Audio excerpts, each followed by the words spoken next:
Okay, there we go. Hey guys, my name is TikTak. I'm the current world record holder of the any percent hard category in Shadow of the Colossus. And I felt like doing a commentary run might be a bit better than just submitting a plain uncommentated record run. So let's just go right into it. Won't have much preparation, and if things go bad, they go bad. Let's do it. So, imagine having an intro, right? So, as some of you in the chat might know, this game is about killing Colossi because our girlfriend got killed. And that's Wander's task, and that's what we will do. The difference to a normal run, the normal difficulty is that the Colossi have more sigils, but also more health, meaning it's more difficult to kill them, and there's more things that can go wrong, meaning this is an amazing category to do a marathon run in. Interesting things can happen and there's more variety to it, right? Also, I actually don't think, like, legit this run hasn't been shown on a marathon so far because people are just too scared to do it, or just don't like running hard. That's a more likely answer. Like, it took people a while to even do like the any percent normal run just because you can't reset compared to boss rush. But yeah, there we go. Okay, aggro already didn't want to cooperate, so we won't show the first skip. So we'll go right up here instead.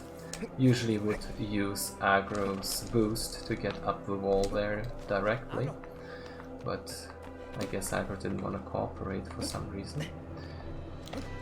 Let me see if that will be possible today.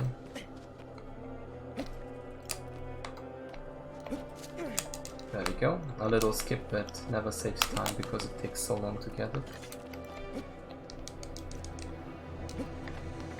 Oh JK, I started streaming and you weren't up for it, so now I'm just doing this commentary run. And the second thing that you can do, there we go. Just to show some of the cool things you can do early on. We whistle to get the Colossus' attention.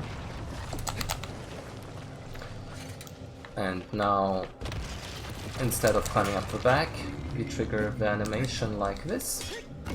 And since you can move during the cutscene, Wander moves forward, we use a little bit of magic, and here we are already on his face. This saves quite a bit of time because we can already start stabbing the sigil. This sigil takes 4.5 stabs. And I specifically chose a position so Wander is shaking because that's faster than getting a so-called plant, which I will talk about later. Transitioning to the second sigil, this one also takes 4.5 stabs. Here I re-grab on the sigil while switching weapons to allow myself to do the stabs more quickly, since unequipping the weapon actually makes the stab start faster, and there we go. Well, this is down.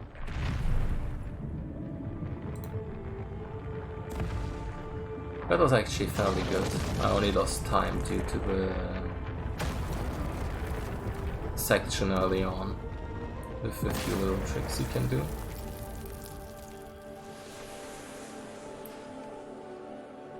But yeah. Next up is Quad. The Colossus that's supposed to introduce the bow. Since usually to kill Quad you would hit his hoofs with a bow arrow. But we won't be needing that since it's a bit slow, and we'll use a different strategy to get up on Quadratus a bit faster. And this trick isn't actually possible in the original version of the game, which just makes it a little bit cooler. So, cheese quad segment, yeah, I know, right? So, the good thing about Quad in any percent is that you can actually directly drop onto him by triggering the cutscene from high up, which makes the bow, like, there's no need for the bow. And right at the first sigil, I will try to get a so-called plant. If you get in the plant position by grabbing a certain position on Colossi, it allows you to stab uninterruptedly, instead of shaking like I did on on Valus on the head earlier, which is one of the more important strategies in this game because it allows to skip a lot of shakes and makes the stabbing faster. In some sigils you don't want that, where you can do so-called cycle or reset stabs, which I will also be doing in another sigil here on quad. So if everything works out, I can show both of the strategies off.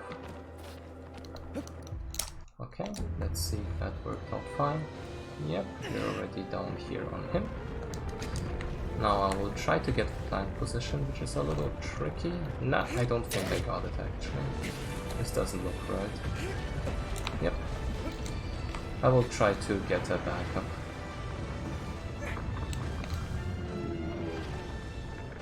Okay, I think I got it. So here, wander grabbed in a certain way, and if I don't move, this should be an uninterrupted stab. Nope, still not. Oh well, this is how it goes. No resets, no second tries. Now this is one. I swear this is one. Nope. Okay, Quad decided to be uncooperative today, but the sigil is down anyway. Now we're going to a second sigil on the side by just jumping to it directly.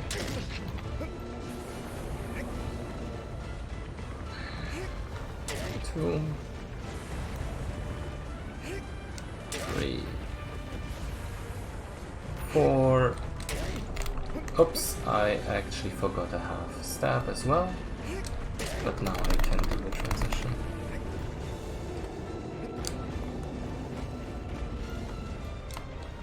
And now we will do the cycle stabs by re-grabbing and starting the stab again. After moving a little, this can be done very quickly.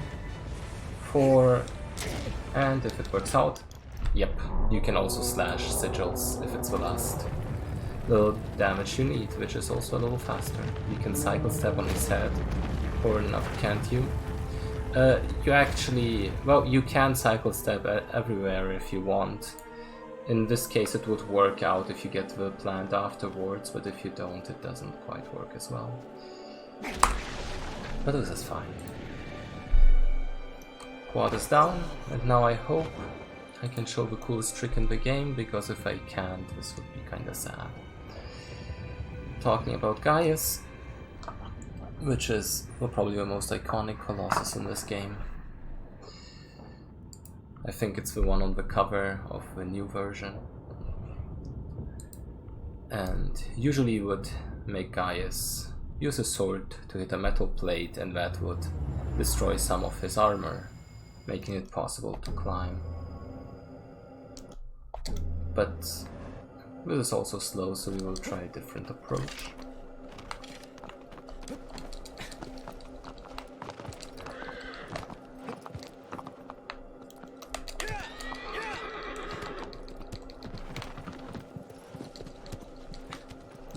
So, since Gaius' animation is actually very predictable, you can use his animation to get an advantage.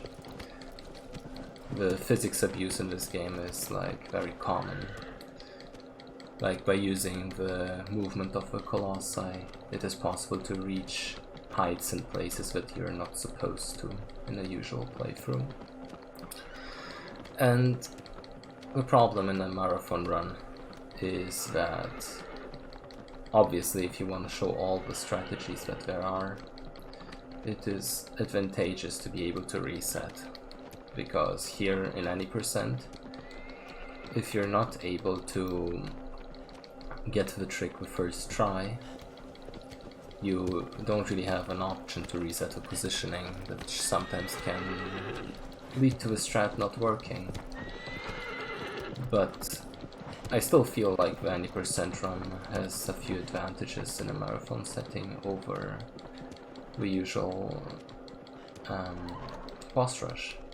One of them is actually that you have more than enough time to explain the strategies ahead of time, like I'm doing right here. The boss rush is Colossus after Colossus after Colossus with not much in between, making it a bit more confusing and harder to watch. Also, since this is the full game, it's also more relatable, I guess. Classic 90%.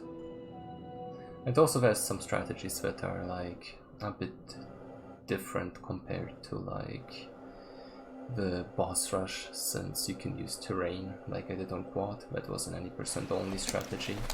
And there's some more interesting strategies. Optimal aggro movement. Well, yeah, that's actually also a big part of the run. If you can use the routes optimally, get like certain skips that are possible. And I will actually do something kinda risky, but it never fails unless it's a big race. That's like the big meme, but as you see, it never fails. That's some of the optimal movement, because side jumps in this game are weird. And that trick is actually very consistent, but since I failed it once in one of our big races we do as a community, it's a big meme now. But I'm not afraid. Okay, first of all, we hit his stomach to get a bit of extra damage and make guys hit of his sword, and now let's see if it works.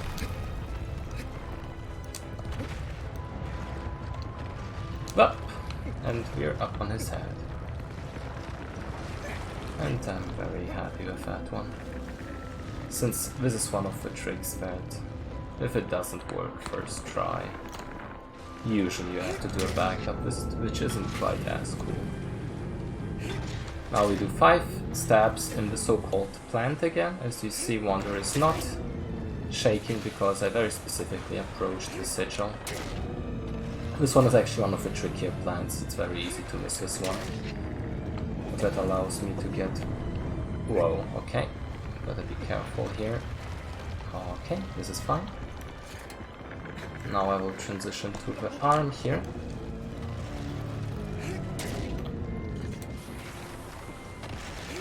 If you're someone who knows where the third sigil is and say it's kind of awkward to transition back, you're not wrong. But as long as I'm quick enough here, this should be fine. There we go. Switching to hand in the meantime, and since I was quick enough, I'm actually back for the shake, which allows me to stab the sigil again. Very tight timing, but that was a very good bias.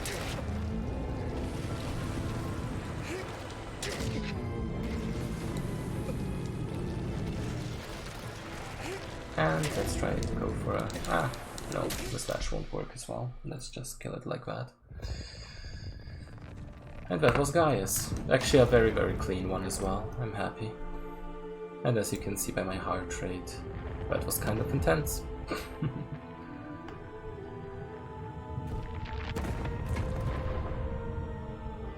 A few Colossi are always a bit more tense than others, and in hard, more of the Colossi are tense rather than less.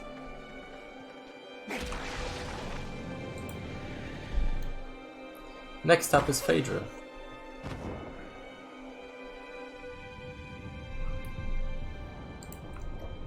The llama dragon horse, whatever you want to believe.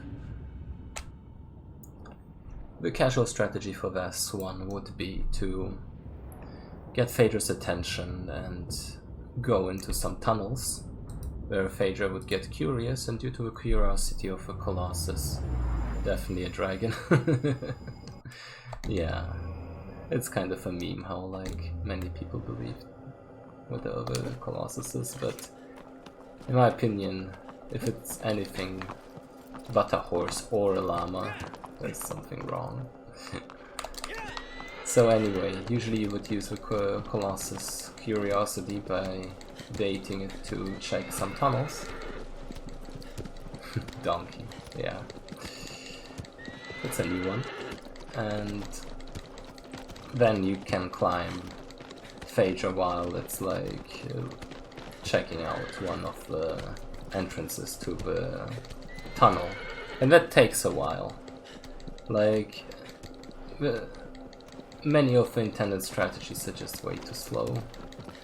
Once I actually tried to do an optimized, like, intended strategies run, because it's always a meme that newcomers come to this game and say, can't we just do intended strategies? But defining an intended strategy is always tricky. And I think this is like one of the strategies that loses the most time, together with Malus and some others. But yeah, since this is a speedrun, we will be avoiding all of that and just climb up Phaedra directly, if all goes well.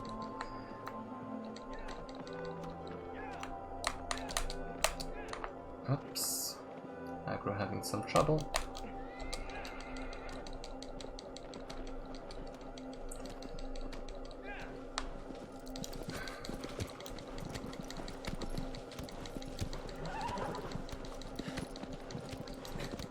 And here is Phaedra.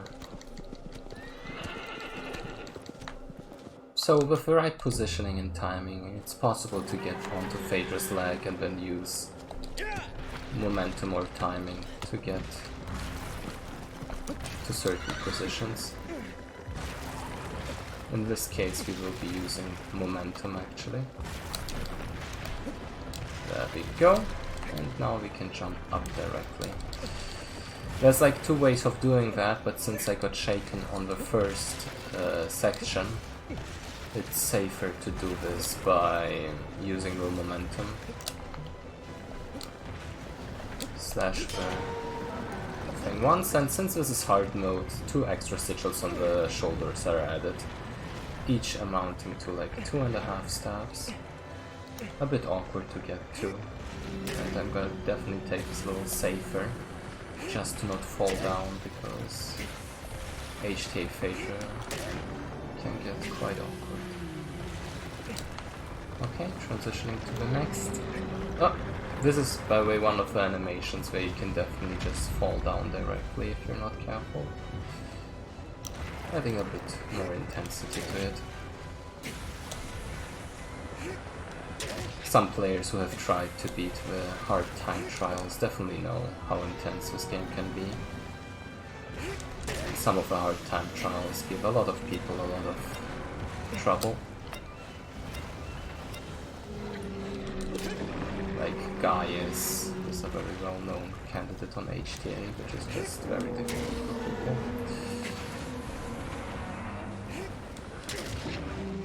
I think like the usual time trial limit is 6.5 minutes, it was 5 minutes in the OG. And I think the Gaius I did was the equivalent of a 2-minute one. Which takes a lot of practice, obviously, because the sigils are quite difficult to stab sometimes. And Phaedra's done. This was another one that used the plant on the head to get the uninterrupted stabs.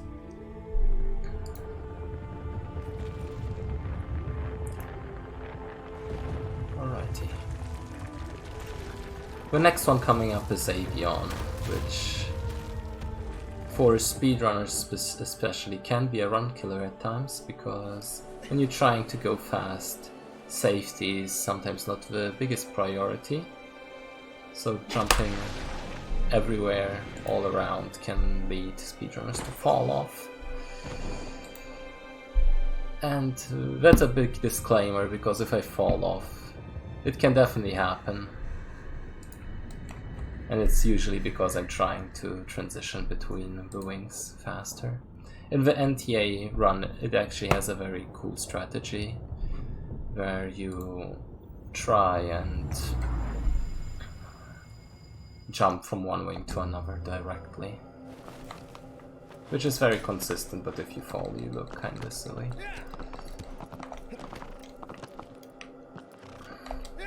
So let's do this.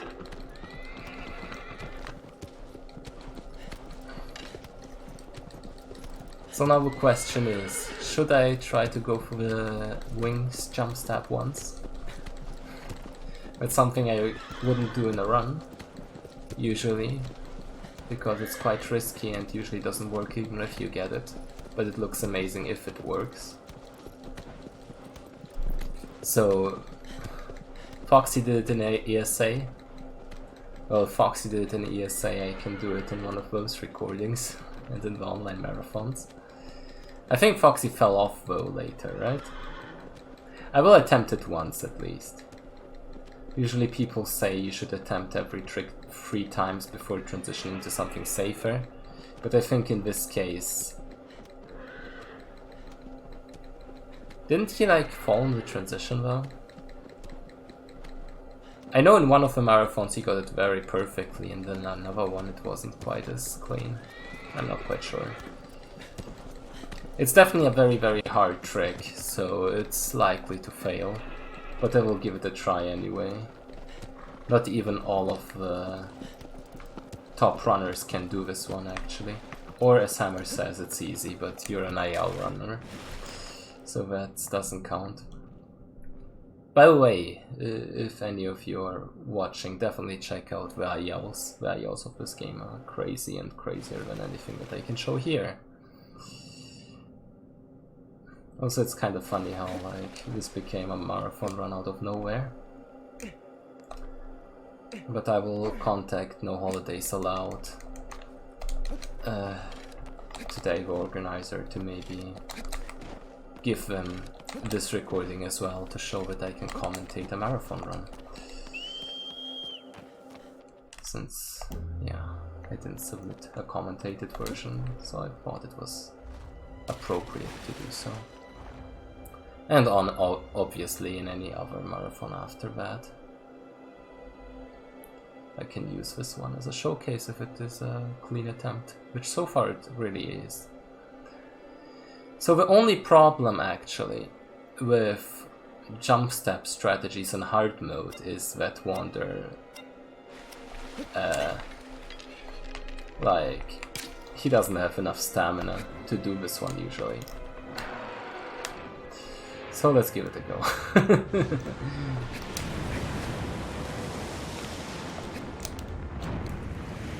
Up, almost.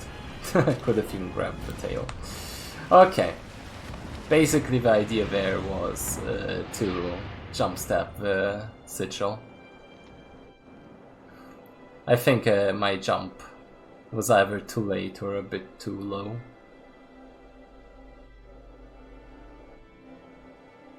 For the fun of it, I should honestly try it again. Now that the pressure is relieved. Yeah, I guess that was it. I haven't done the trick in a while, so I might not be as consistent as someone like Foxy is. Yeah, and the problem is if you fail it once, it takes ages for Avion to get to the right positioning. But you know what, let's give it another try. Just for the show. We'll run verify, skip ahead 5 minutes. I mean, this run won't be submitted.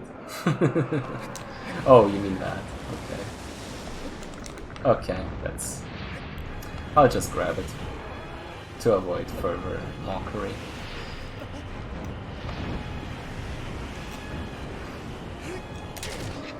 At least it's low wing, so I should be fine stamina-wise.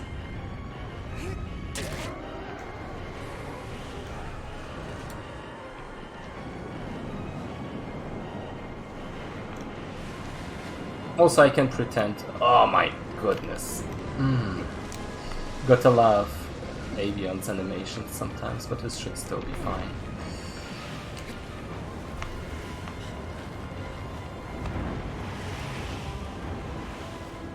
Let's transition to the second wing.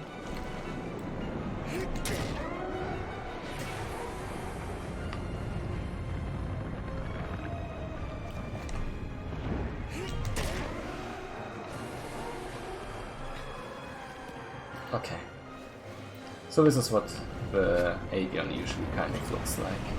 Wing to wing, and then you kill this tail.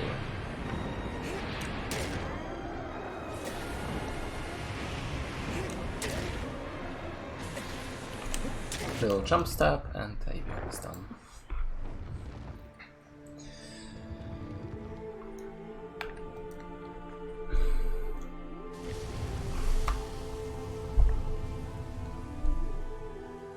That's one of a particular long cutscenes.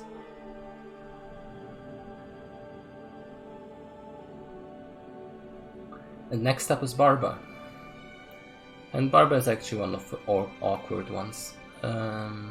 Usually the Colossus has a sigil on the head and on the back, and the one added on HTA is actually on his hand, which is kind of questionable to get to. The usual idea would be to go throughout all of the arena, bait Barba to look like under a certain point, then you jump onto his beard, climb him, and then it takes ages, usually casually, to beat him on HTA, just because it's kind of difficult to get to the arm. You have to kind of drop down, and the animations are going, and then stamina is a problem. So there's like two ways of doing this one, and I will be doing the one that I'm more comfortable with, and that's going for the hand first, instead of the cutscene skip glitch where you land onto Barba directly. And that's done by doing a very specific lineup and jumping onto the hand directly. It's actually a strategy that Wacky and I discovered. Wacky being another community member and my girlfriend. And that actually allows for like a very fast strategy where you kill the hand and then transition directly onto the head. Short finger circling.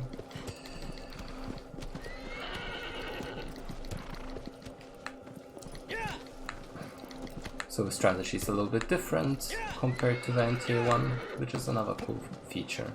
I will be trying the full strategy, but if it fails I will have to go back to the usual NTA one after killing the hand. So let's see how it goes. Going through a forest, it's always faster to do quick starts on aggro.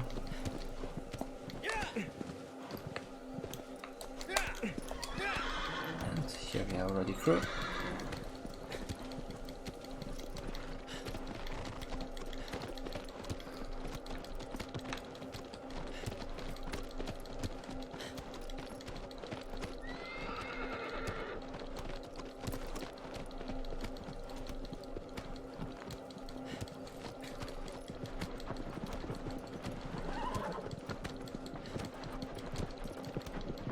And yeah, and the cool thing about marathon runs is also that it's a bit more relaxed. You get time to explain the strategies, and if it doesn't work first try, second or third try is fine.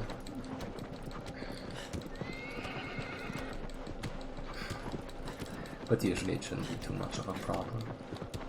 Let's see though if I can get the hand first directly, because that one can be a bit of a trouble one. The jump is very specific, and on any percent it's a bit harder to do because the timing is a bit different. So if I fail it, I'll either have to let Barba kill me to get the same lineup again and try it again. Also you can actually walk on the air with a certain input combination, which is always a kind of fun. Or I can just back up to the NTA strategy and do the hand last. But let me see if I can get it first try. Usually I'm very consistent in it. Doing a little swirl to get the right animation. Go past here and jump. And there we go, we're in the hand. That one takes 3 stabs.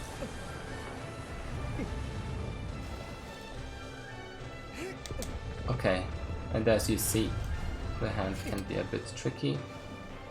I'll get into a better positioning so I can get the stabs right. 2. And 3. That should be it for the hand, and now I will try the transition. but also I found. And it worked perfectly, nice. That one is actually a tricky one.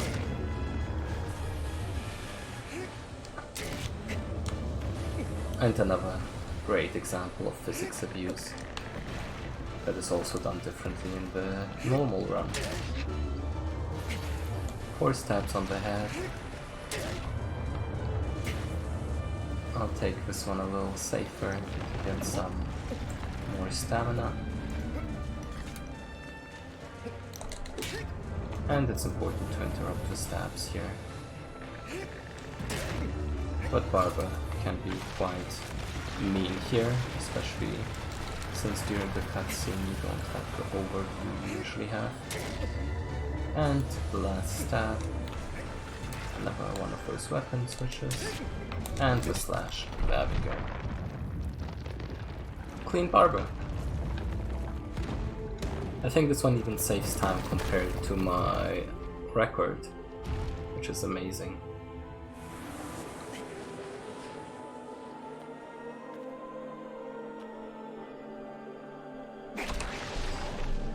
So, the next Colossus, Hydras. A fairly easy one to do in normal, and a lot harder in hard, because it's basically an eel in water. And the strategy you want to try and use is get a very specific lineup and do a jump step to get his aggression in a certain way where if you do everything right, which is very hard, you can get Hydras to go up, and then you can climb directly onto his head instead of waiting for him to do a lot of animations. And this one particular is actually one of the most precise strategies, which can fail very easily.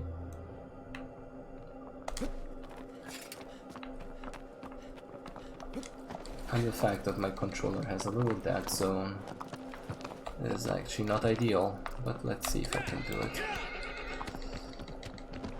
And since the Hydras in hard mode does a lot more damage, it's also very easy to die if done wrong. So with all of that in mind, let's see if I can do my best here. If I had to get it first try, it would be amazing. But getting it second try tends to be easier because you get the IL lineup. There's a certain way about it where it's possible to do it semi-consistently. If I don't get it in like 3 or 4 tries, which can happen, I might default to like the casual strategy, but I don't think it will be necessary. Especially since with the casual strategy there's always the risk of not getting the one cycle, since you have to kill the horns, not like in NTA. And that means that if you're not doing it quick enough, Hydras can go underwater back very quickly.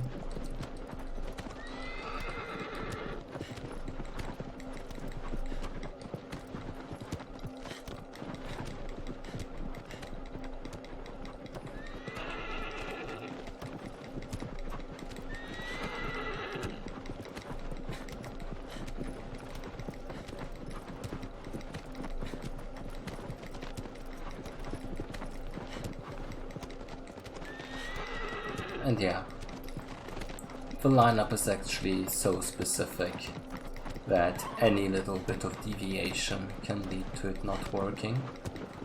The fact that we can even aggro Hydras in the way I will be doing is kind of weird, and I honestly have no idea how people found out this skip exists. It's way easier to do in ILs again, because you have a consistent setup, and here it's more about finding little cues, and I will be counting swim animations to time it right.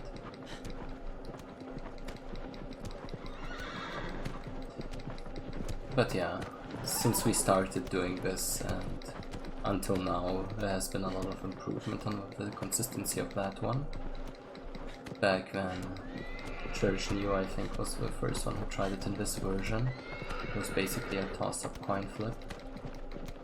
Especially since compared to the classic OG PS3 or PS2 version, there's no clear visual cue anymore, because there used to be a leaf which you would swim to. There is no leaf anymore, so we have to do what we can.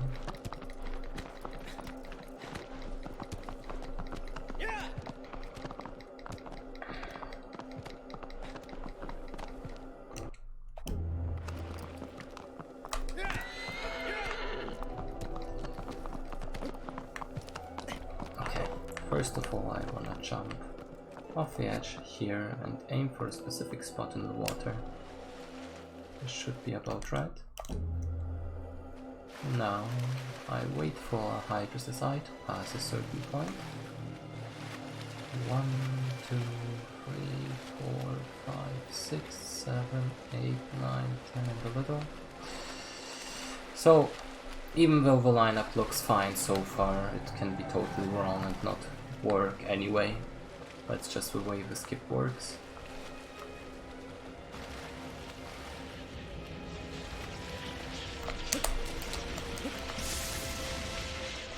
This looks good though. Perfect. I will be doing jump steps that cancel underwater here. And I'll go for the horn a bit earlier than I usually would, just to make sure I won't die through a double shock. And finish the rest with jump stabs. Imagine in the hunt for world record I wasn't able to do this skip consistently at all, and now I get it first try. Amazing. Shows my improvement as well, I guess.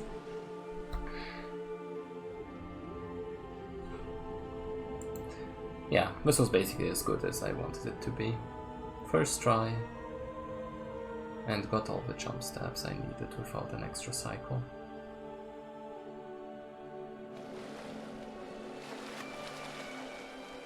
So the next one, Kuromori, actually has a trophy for getting the one cycle. And on NTA that's easily doable. But on a hard mode, it's actually tricky and can fail even for me with a bit of unlucky timings to it. I will still try to go for it. And thanks for Serpering. Funnily enough, if I played perfectly from here, I could still record. Which I wouldn't like though, because I messed around on a few of the Colossi.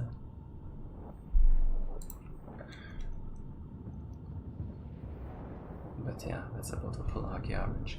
Anyway, Kuro.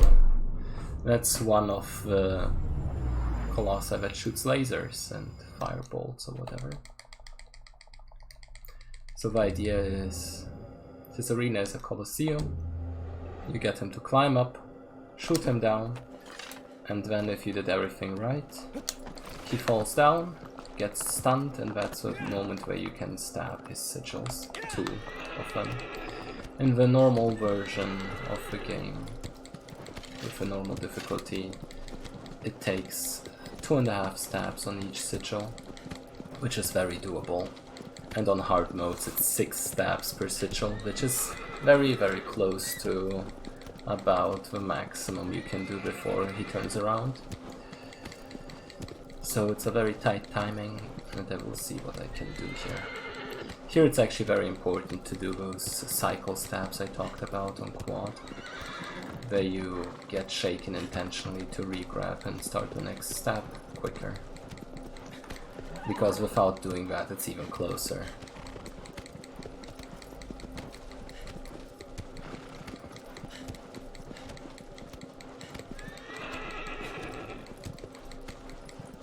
Also, just to show like another cool feature about 20% run, the in-between sections are just beautiful. And one cool thing here is that you'd think you'd have to swim to get to Kuro's arena, but you can actually just use a horse, and that's faster if you take a certain route. That's also where you would see the fishies that you need for one of the achievements. Very nice attention to detail in many of the areas in this game. Okay, now instead of swimming, aggro doesn't like rocks, by the way. Anyway, instead of swimming we go a little around, because swimming is slow. And take a certain route here, where if everything goes right, aggro just about has a path. And here we are. I think I didn't talk about the movement of this game either.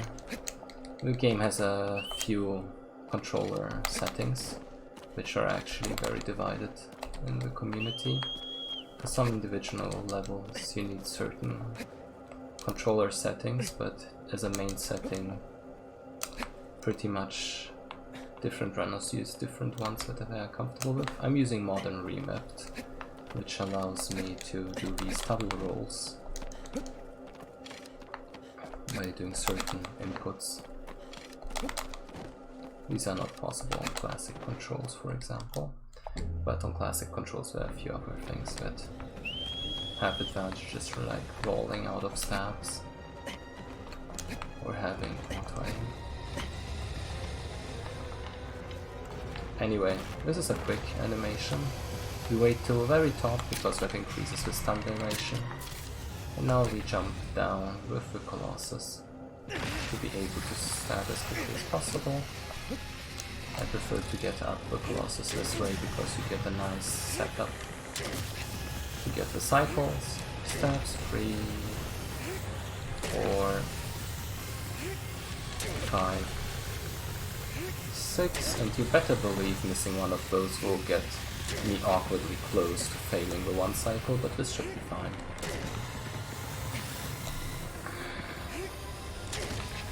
Definitely a tricky one to do if inexperienced. Through one cycle can definitely be very tricky on hard, and there we go. Clean. Pretty clean one cycle.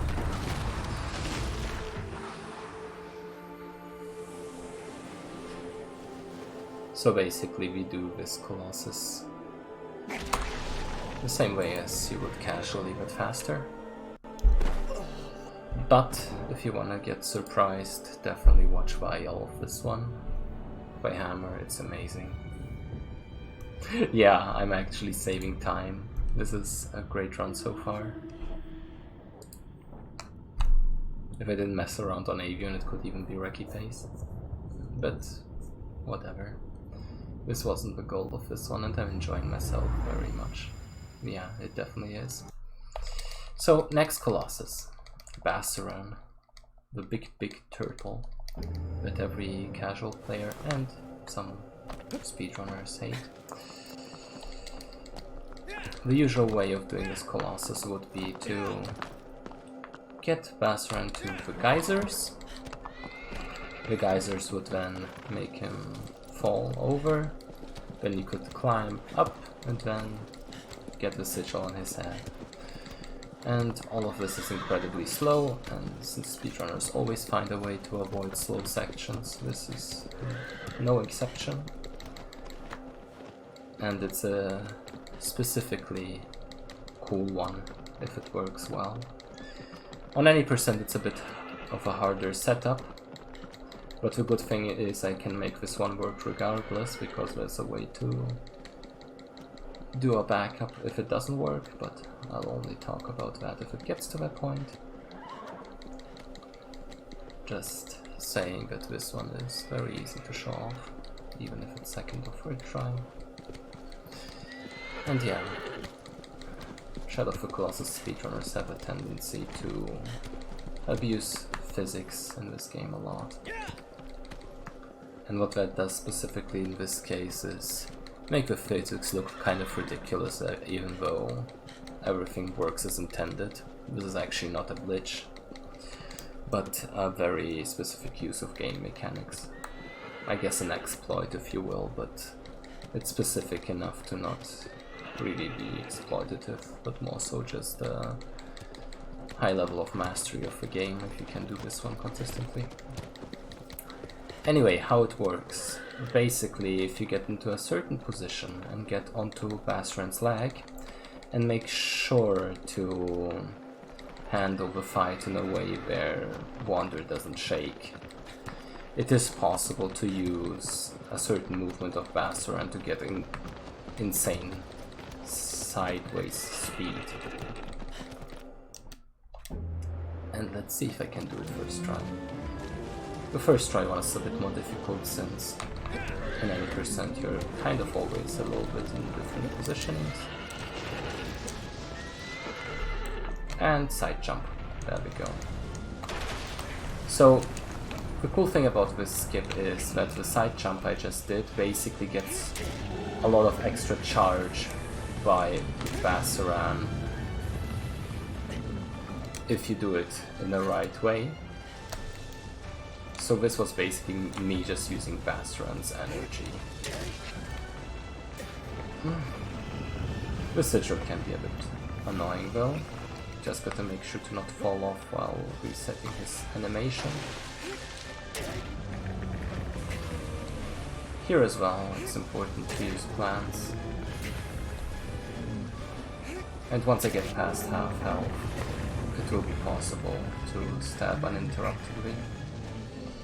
Uninterrupted. Okay, let me try to get the plant again. This one can be very tricky, but I think I got it again. And now, if everything worked out well with the plant, I will be able to finish the sigil without any interruptions, which looks to be the case. And a last quick stab, there we go. And Basran is already down. Another very infuriating one for casual players, but if handled right, can be done rather quickly.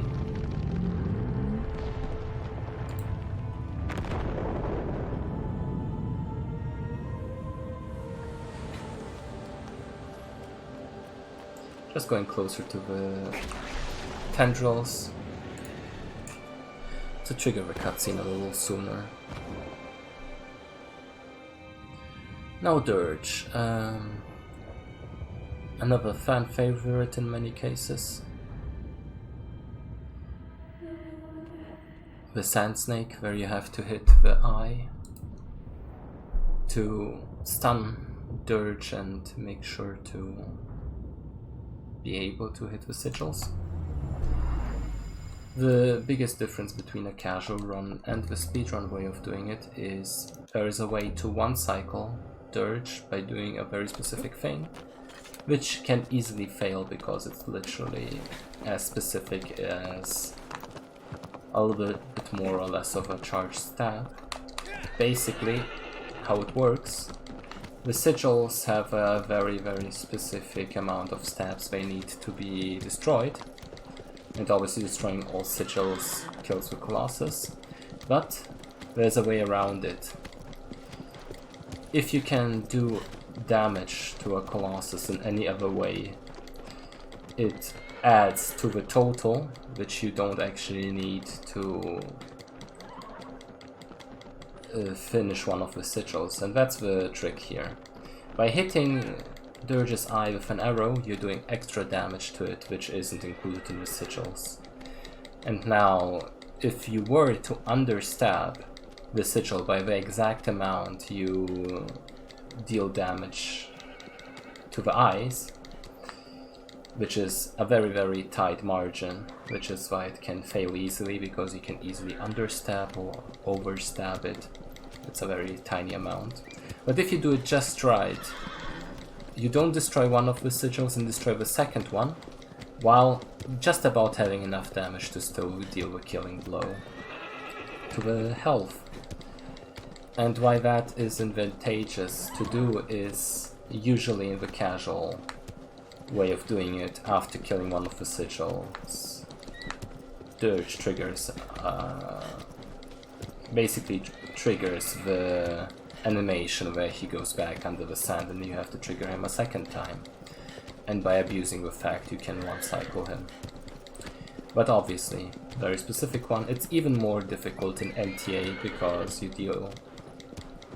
you're playing with less amount of damages, so you have to be more precise. In HTA it's usually fine, but it's still a very specific amount of damage you have to deal. This trick of understabbing certain sigils will come into effect with a few other Colossi. Specifically with Phalanx. Usually in Vantiran it is also a thing with Pelagia in a different way, but since this is HTA Pelagia, well, we will get to it when it is time for Pelagia, but hard time attack Pelagia is the most difficult one for speedrunners on average. Just because there's a little RNG involved, which can cost minutes without any influence whatsoever. Aggro also sometimes fears the grass and sees extensions of rocks which are invisible, making him stop or stop.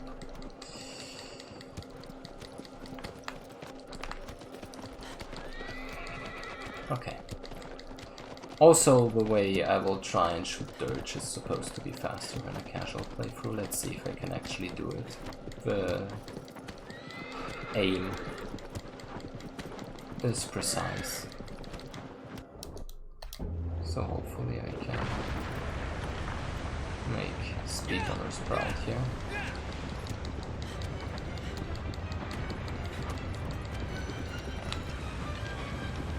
Because obviously ideally you don't want to spend too much time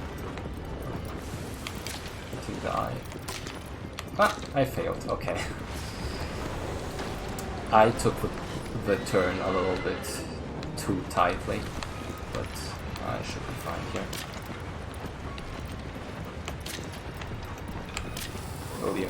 Okay. As you see, the damage is minuscule, and this is the amount of damage. I have to understand one of the sigils. So, yeah, you can take a guess on how precise that one is. That's the leeway we are working with. Oops.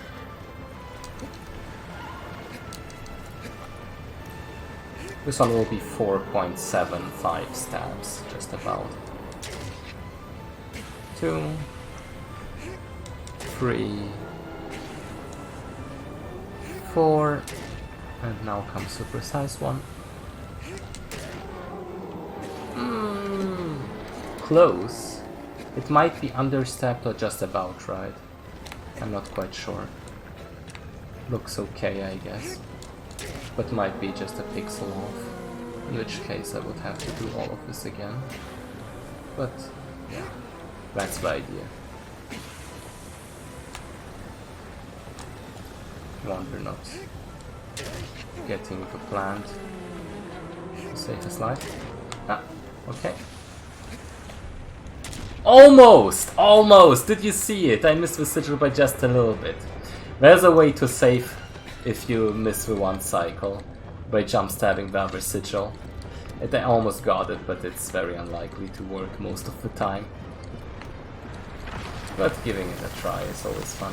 No worries, I can just trigger the Dirge again and it's not much more. Obviously loses time to a good one cycle, but I guess I could show off the idea at least. This game can be brutal when it comes to certain speedrun strategies. At least we can slash. There we go. And that's Dirge done. Not my cleanest Dirge, but it's a Dirge.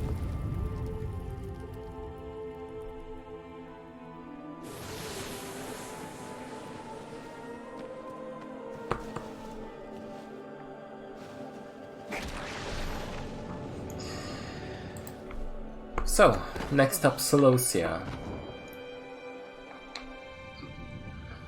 which is a Colossus that fears the fire. So the idea here is to light a torch and make Celosia go off a cliff. Speedrunners do it in a bit of a different way, so hopefully I can show it off. And also this is another one of those that has a very interesting way of getting to the arena quickly, which isn't existent in the boss rush.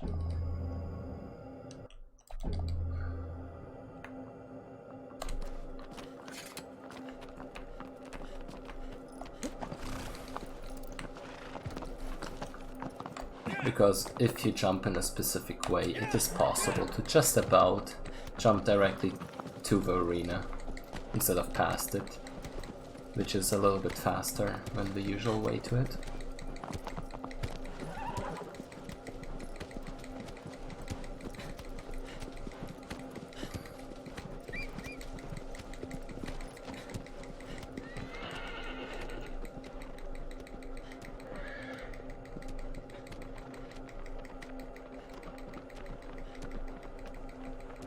Meme rock. Yep. There's also a very, very well-known meme rock where sometimes if you jump off the cliff in a wrong way, you can get stuck too, and that one is particularly annoying because not only are you failing the skip, Wander has trouble getting out of there. Which would be very unfortunate, so I'll try my best to not be influenced by the almighty meme rock.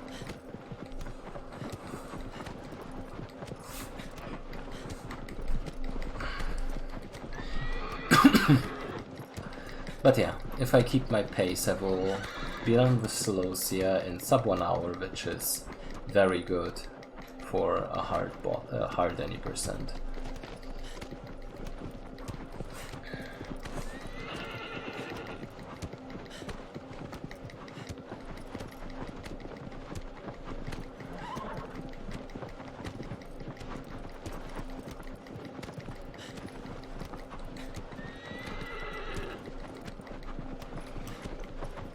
Also, my heart is going a little wild because I kind of am under the pressure to, within one random attempt, show off most of the strategies without failing too much. Which so far I feel like I did a decent job of.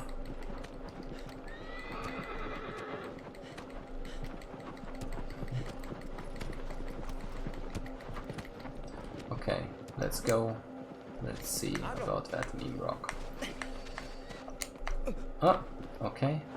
Wander didn't feel like jumping, but we will make him pass the meme rock onto the plateau. Perfect.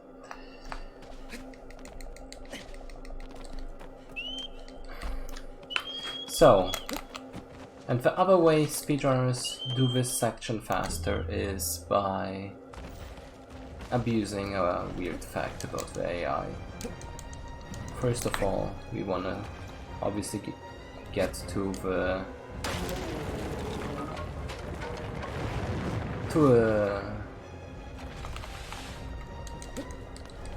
torch as fast as possible without getting hit by Celosia, because Celosia is notoriously deadly if you get hit by it.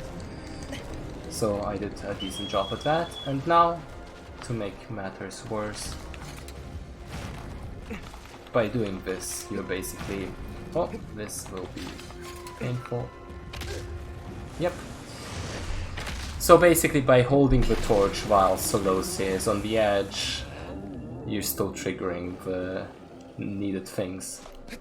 The only problem is I just got bonked a little harder than I wanted to, but I still did fine. Okay. Usually you would jump step from the top there. Since I got bonked a little hard, I had to back off a little, but since I got the plant, this is still fine. And Celosia is done. In my record, I actually got hit by Celosia and was very low health, so I had to do more of a casual way instead of getting hit, otherwise I would have died. So that's why I'm saving a lot of time here.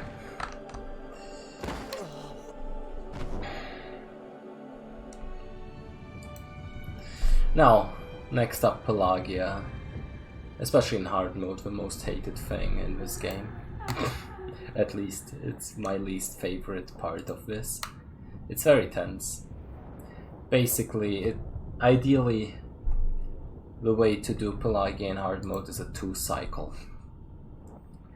The problem is if Pelagia's AI doesn't want you to have that 2 cycle or even a decent attempt, there's not much you can do. So let's see if I will be blessed today.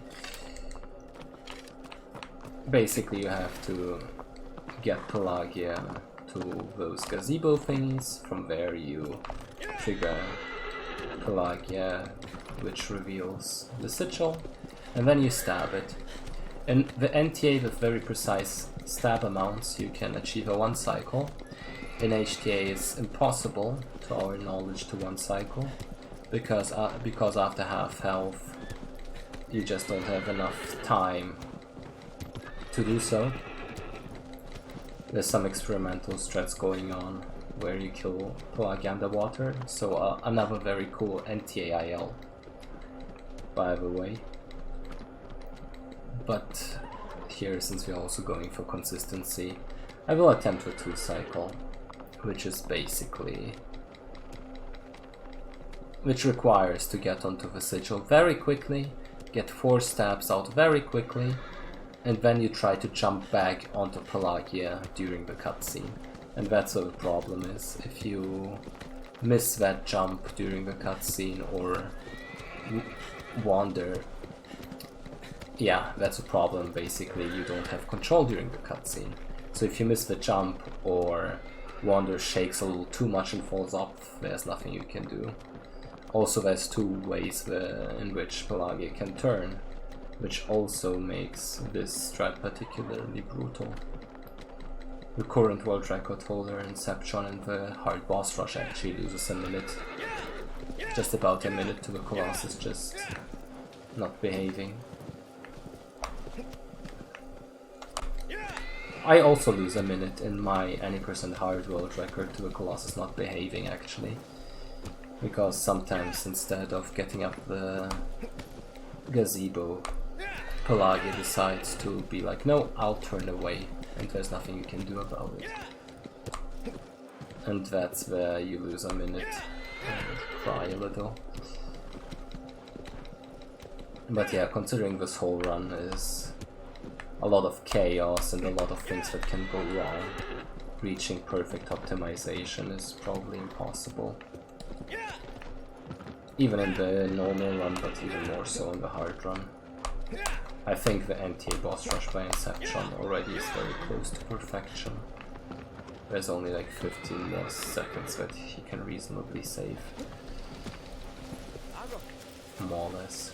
Probably a little more, but I'm talking about reasonable. Meanwhile here we are talking about minutes. Or at least a minute. Depending on who you ask. Okay. Ahead is a big swim.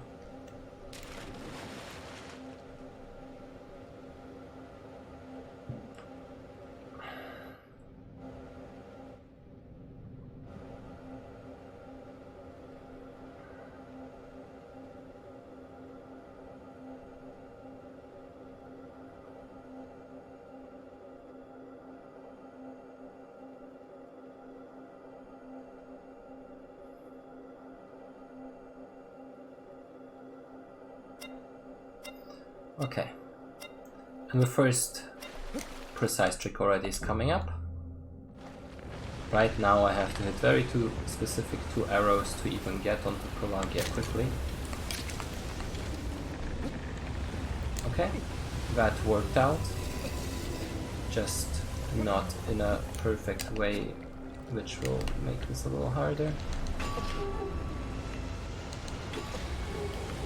Now I'm hitting the teeth to navigate Pelagia around, which is the puzzle, by the way.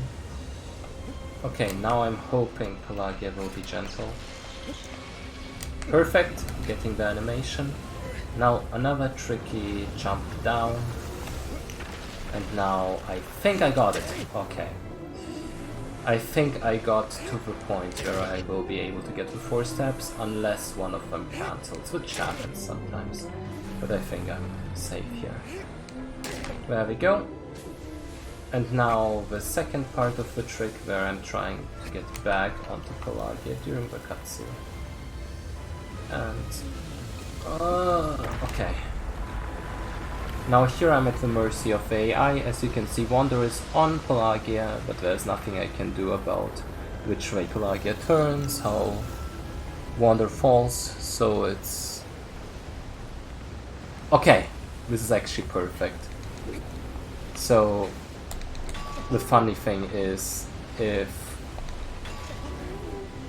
Pelagia does a certain animation in a little bit, I will be actually able to save a minute compared to my 90% hard run world record, because that's where Pelagia didn't behave. But even getting to that point is RNG heavy. Obviously, in a marathon setting that's not a problem, it's just about losing a minute or not. Let's do it again. Perfect!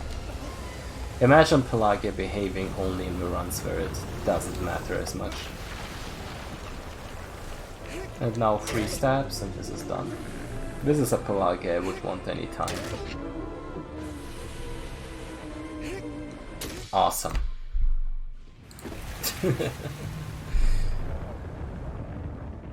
This might be a gold split actually, so this run is already worth it. Imagine a perfect Pelagia. It never happens unless it's a marathon run. Or a practice marathon run. But yeah, definitely any of you watching, give me feedback about my commentary as well. It's always appreciated. There we go. Gold. My sum of best is now sub 132. That's the next goal.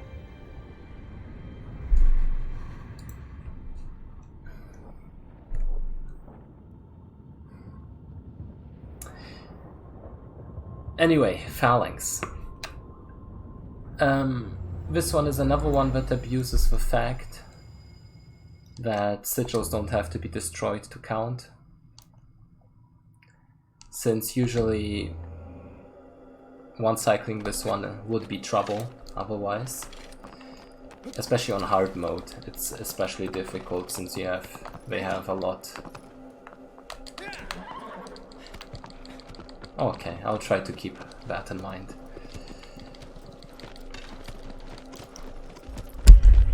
I have a tendency to do that sometimes. Anyway, where was I? Yeah, if you're killing sigils on the phalanx, that leads to a barrel roll animation and puts the whole Colossus on a timer, where you have to kill the next sigil to keep going. And then there's only a little bit of time left to finish the whole IL. So that one is tricky, but since we're not killing any sigils by understabbing them, that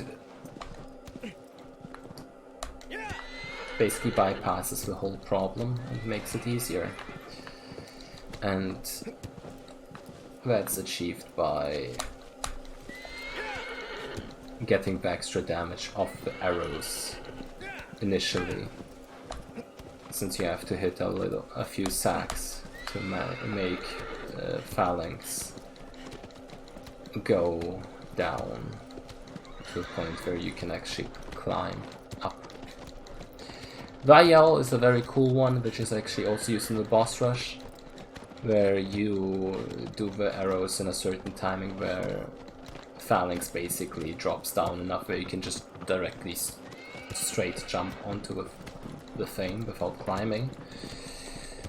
We didn't find a consistent setup for that in any percent yet, so I won't be doing that one sadly.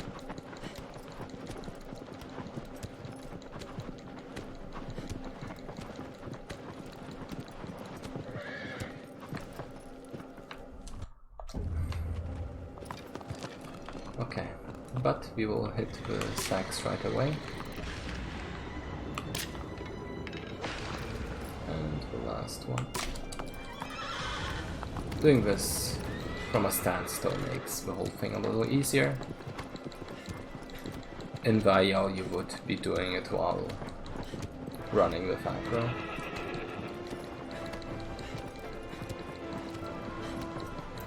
And Phalanx choose the slow animation there. It takes a little longer,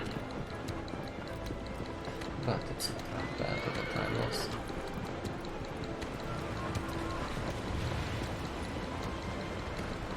As long as I get that jump right, which actually can be tricky even though it's an intended strategy. There have definitely been records which lost the run. Oh my god. Okay, this was weird. I accidentally... Okay. There we go. Somehow Wander decided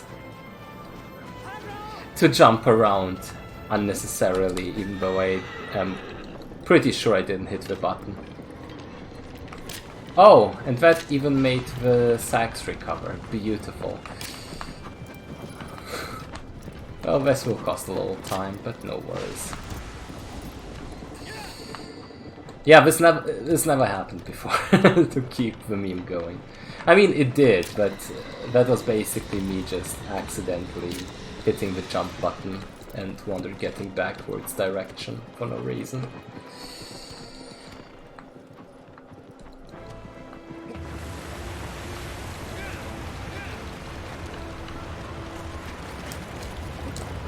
Okay.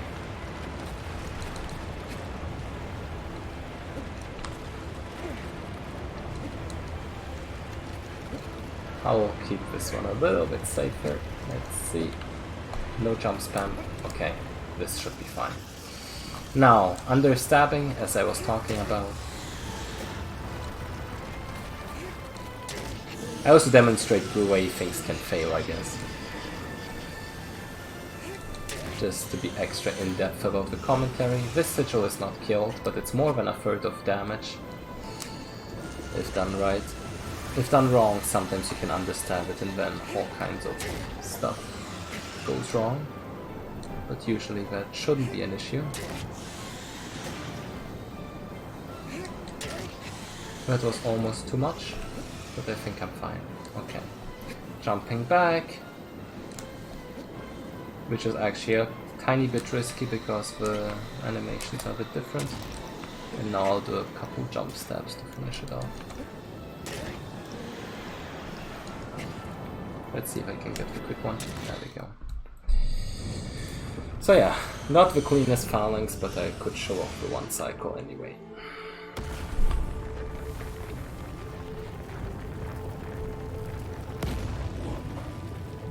And not too bad of a run anyway. If I keep going as well as I did so far, I could even get the sub 140.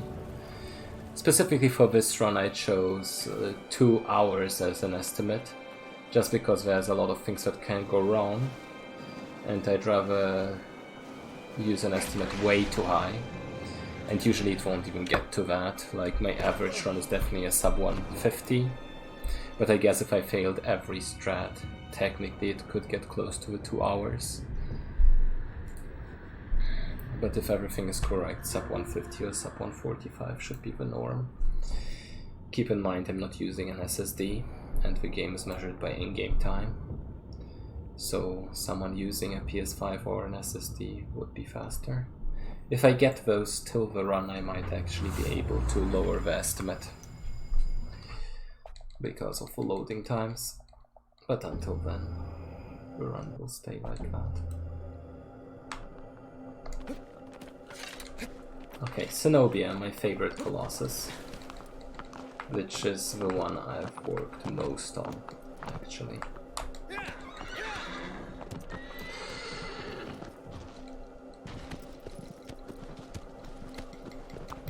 It's the one where I, at some point, held both the hard and normal world record in the IL, after Wacky discovered the Wacky jump, which I kept secret for a while, to get a good IL going, which was a new strategy that only works in the remake version, because of some extra architecture. Or like, let's say, cliffs that were added for aesthetic reasons. But getting ahead of myself, Zenobia is the lion looking Colossus. Or a boar, it's a mix. And that's a very small and fast Colossus, and usually the strategy would be to destroy a bunch of pillars and use that as a kind of path to get slowly but surely to the last pillar. And we skip all of that. There's a couple strategies that have been used for a while, but the newest and most up-to-date one is the super jump, which I probably worked on the most out of everyone in the community and actually advanced the consistency of it. It's still not 100% consistent, so it's very well possible I failed it on my first try, but I should get it eventually. And the super jump basically abuses the fact that the pillar base is a little bit glitchy, and if you make Wander jump into it and then spam the ever-living hell out of the jump button, you might hit a frame where Wander just gets pushed out of it with force, making him reach the top of the pillar without needing any extra pillars. Other strategies would be the Kaze jump, where you magnetize to a certain other ledge, which is very close to the last pillar, or just jumping onto Zenobia and from Zenobia to the pillar, which is probably the oldest IL strategy. But the super jump is the fastest one, and the one that's the most widely used now. Actually different from Church Neo's original AGDQ run, where he did the Kaze jump, even though I told him to do the super jump. But back then it wasn't as advanced of a strategy and was regarded much more riskier. I mean, it's very precise and still a little bit random, but I'm confident enough to get it either first try or like within a few attempts. The only issue on hard mode is actually if you're not careful, Zenobia can kill you very easily if you take your time doing the super jump, so I have to account for that.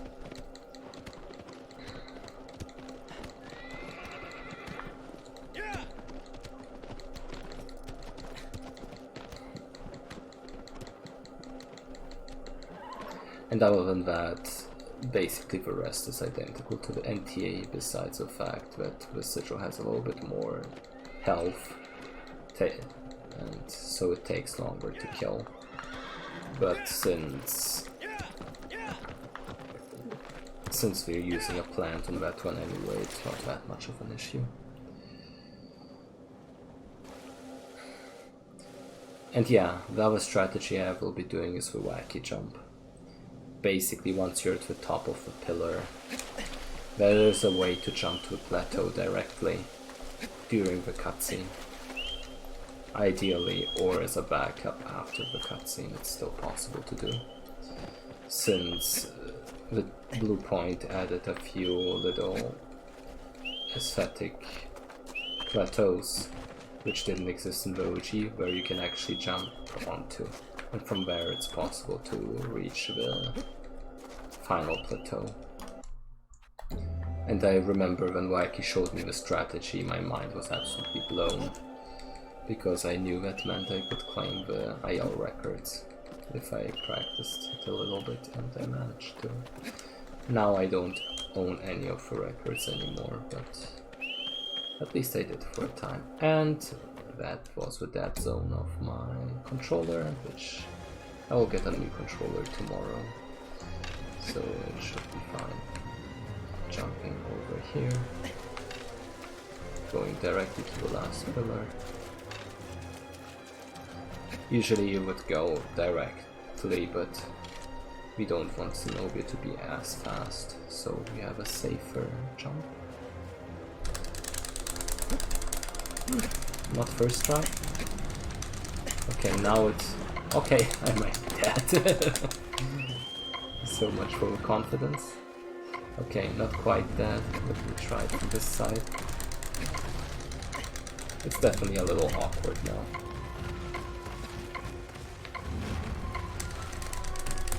But nothing I'm not used to. There we go.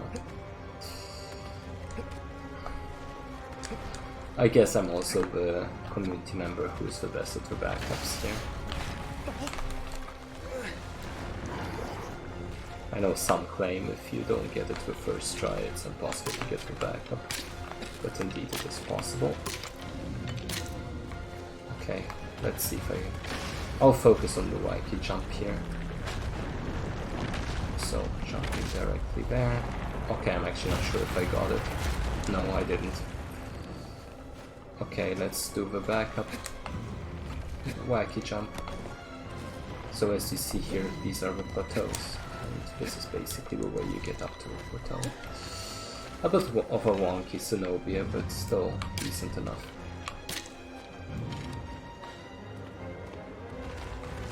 And lost a little bit more health than I'm comfortable with. But it's fine. Triggering the last cutscene, where the armor gets destroyed and the sigil is revealed.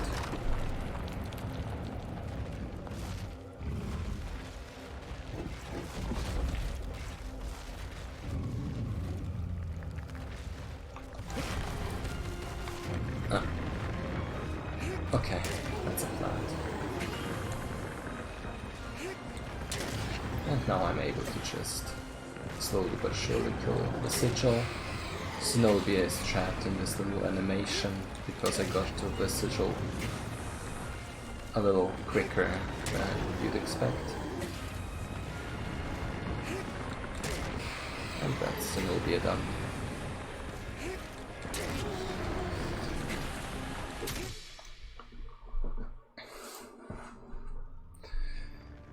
Oof, okay.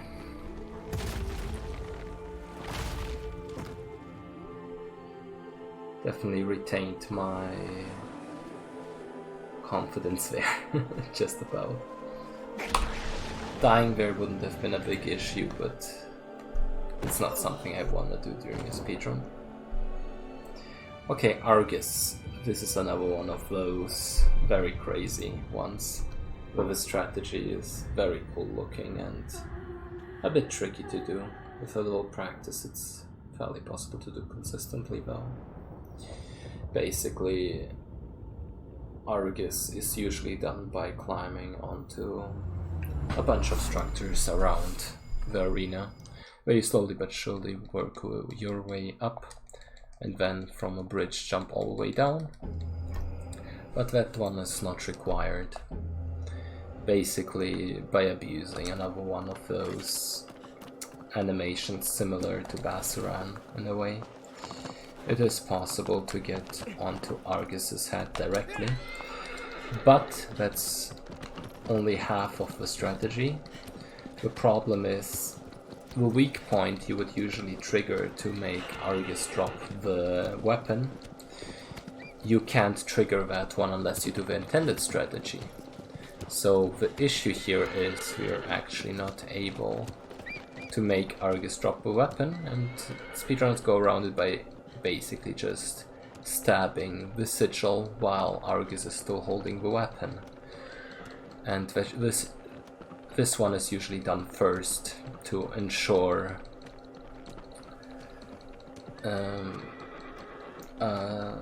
ensure the strategy to be consistent. Basically, back in the day, people used to do the head first and then they did the weapon. But the strategy is really not consistent, especially if you don't get it first try. It's a pain. So now speedrunners have started to do hand first, then we jump and do the animation, physics abuse. And in addition, yeah, the head first is basically a starter strategy which no one should do for too long. Because doing the hand second or third is abysmal.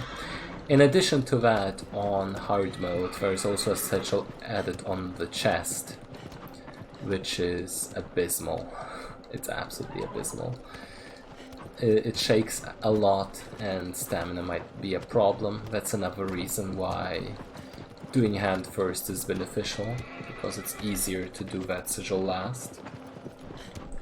The other strategy would be to do the sigil and then jump down during a certain animation, and then you only get one chance to get onto the sigil, or you're in big trouble. But yeah, to avoid all of that, hand first, launch, and then the chest. Which hopefully I will be able to do first try, but if I'm not able to do it first try, it's not a big deal. There is a way to reset the positioning by dying intentionally. So definitely marathon safe.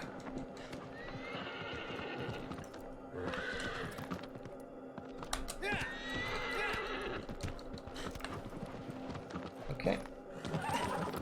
Aggro just didn't want to launch me forward, but that's fine. Now it will just take a bunch of double rolls for quite a while until I get there. And this was second to last Colossus.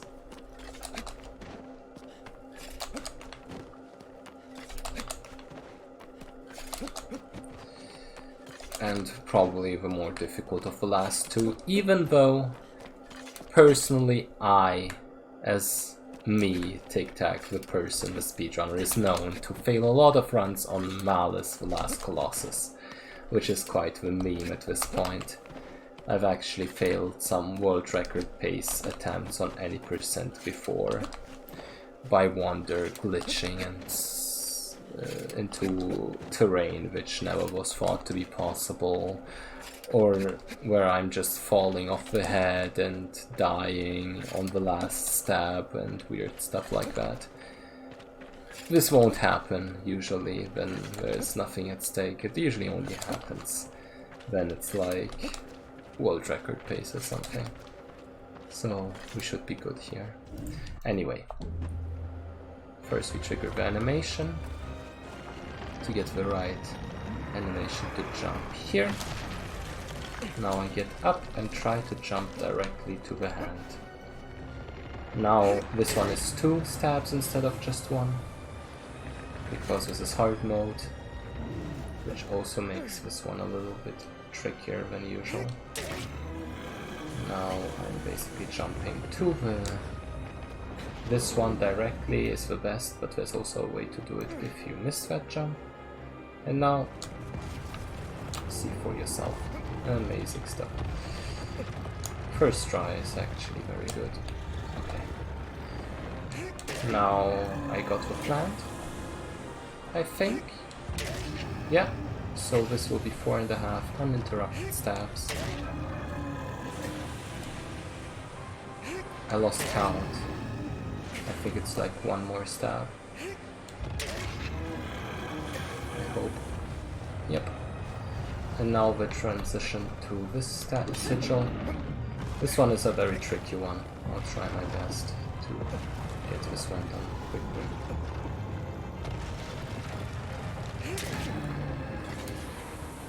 Sometimes I will have to understab it a little.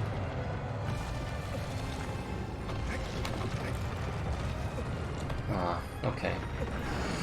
So I didn't manage to not shake, so we will have to wait out this annoying long animation, but after that usually you get a clean stab in. Okay. And now I should... Nope! Wonder didn't want to charge the stab. Too bad, and now... Actually, my stamina is dangerously low, but I got it. Whew. That was a little bit closer than I wanted it to be on the last one, but it's fine. Didn't even get into the whole beeping thing. And we're about to start the last section of the game. So if I get a good Malice, this could still just about be a sub 140, which would be ideal for a no reset run.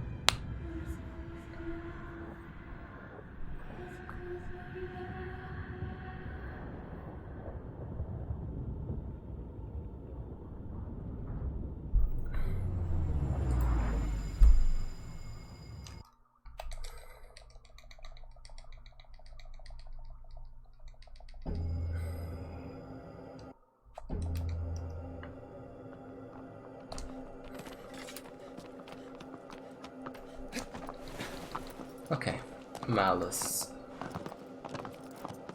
This will last Colossus. One that is trying to be very spectacular. Some people say though it fails to deliver as the real final boss. It is dependent on taste. It definitely has like quite the... It's like very spectacular, tries to get the atmosphere as a final stretch. And this one is basically a gigantic Colossus with laser hands that fires exploding bullets at you, and the only way to avoid that is to hide. So this would be casually like a 10-minute section, maybe even longer if you're doing for the first time, like 20-30 minutes depending on the skill. I remember personally it took me quite a long time to get this one because I didn't quite figure out the last section of the puzzle. But we as speedrunners always try to skip everything, so there is a way to avoid a lot of sections where you hide by just running past it and trying your best to not get hit with very specific animations. And that should be about a 2-minute section if done right. The world record in both NTA and HTA are amazing, especially the NTA one is very well optimized, so definitely worth a look.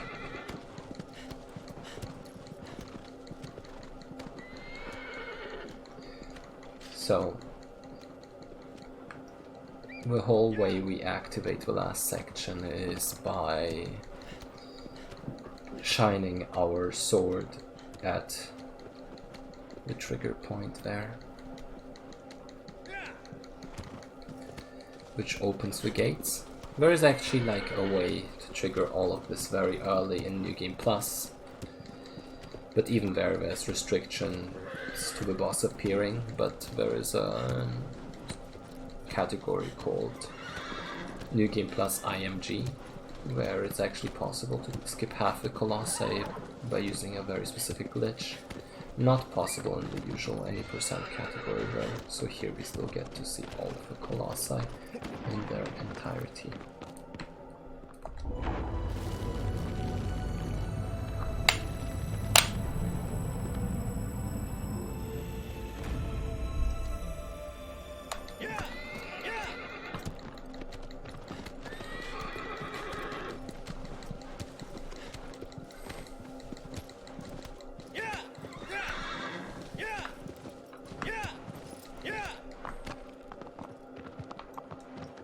Hey Stocky, right now I'm recording like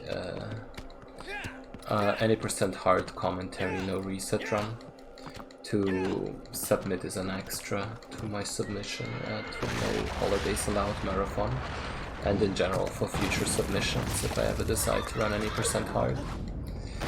Since I just submitted my no commentary any percent hard world record, which isn't quite representative of what I'm able to do, so I thought why not do it on stream. And the run was actually very solid, so if I got something like that in a marathon I would be very happy with that one.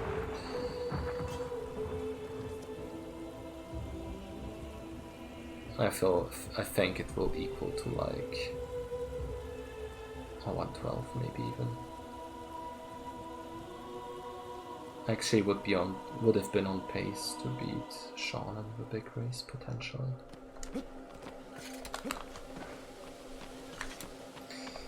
So, oh yeah, Aggro died. Totally missed that. That's the speedrunner in me, just completely not surprised or shocked, just ice cold focus. And I think Foxy on his marathons made the joke where, oh, He's dead, but no. Agro is not dead, she's coming back in the last cutscene. No surprises here.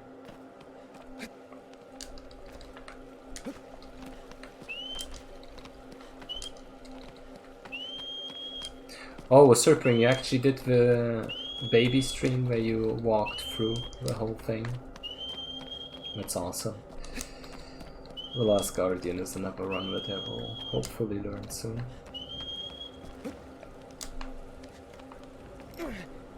Anyway, we're getting close to the one and only the Malice. And hopefully I will do this right this time. So here basically there is a very specific way to do it, to not get hit by the shots. If any of it is wrong, I will get hit, and usually I have a backup, but sometimes things just don't work out. I'm fine here though.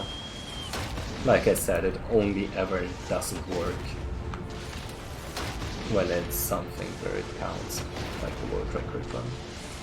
I will try to go for pitless, just like as an extra thing. Yep. Oh. The dead zone of my controller didn't allow Wander to walk up. Anyway, yeah, this is actually a kind of risky strategy, but I just wanted to show what is possible. That was basically a perfect showcase of how you can avoid all the pits called pitless. There's a safer variation where you just go through the last pit. Yeah, because I could have totally failed the pitless there. But yeah, now we're climbing up, doing a slightly glitchy side jump here. And now, instead of going from one arm to the other, we will directly hit it from here. The weak point. Go up here. Roll for timing. Jump back to the arm. And now, as a final thing, we will use another physics thing where I use a little boost of the arm movement to get to the last Colossus, and this is basically a done run. The last Colossus will be done because this is a plant. And that was basically all of it. There's a little bit of a little last sequence that I have to do for the run to actually be finished.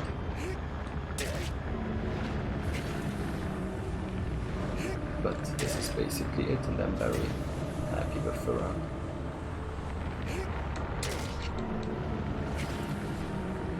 I felt like it was a great showcase, I didn't fail too much. Perfect.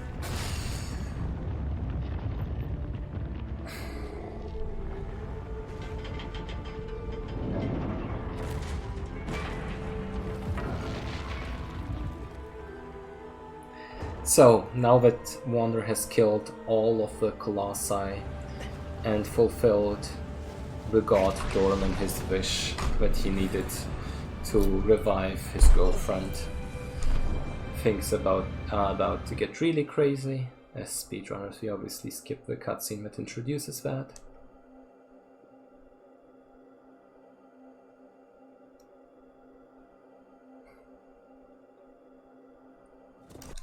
There we go. No story for you. And now all of a sudden we are Dorman himself.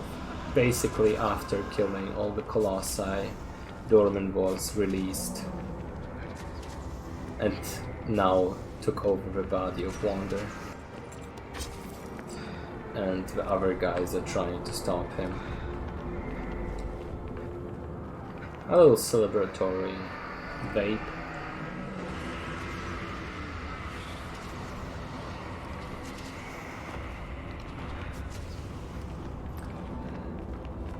And yeah, this one is basically just me waiting for the guys to reach the end of the room.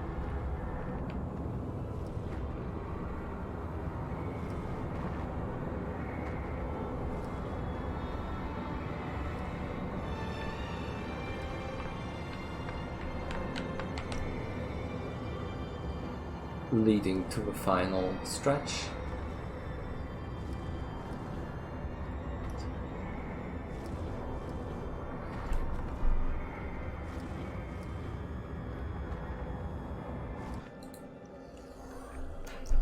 A little unskippable cutscene, and a cutscene that we will skip. There, those guys activate the well, which basically absorbs Wander, aka Dormant's power, and obviously since we are trying to be fast, we will try to get there as fast as possible. And that will be the end of the run. We will roll a 140.11. This would have been actually world record just a year ago or so. The world record improved by a lot. So a 140.11 is very, very good. From here on out, it's just a long cutscene, in which during the marathon I guess I would plug all the things, which is Shadow of the Colossus speedrunning. But yeah, I will probably link the Discord, or continue the Discord for anyone who wants to learn the run in the video description if anyone just stumbles upon this YouTube video. But yeah, otherwise this will be it from me, and I really hope whoever verifies it for whatever marathon will consider the any % hard run, which has never been shown in any other marathon, and definitely has a little nice twist to it, with a few more cool strategies and executions, which should hopefully be impressive. Anyway, I'll end the recording here.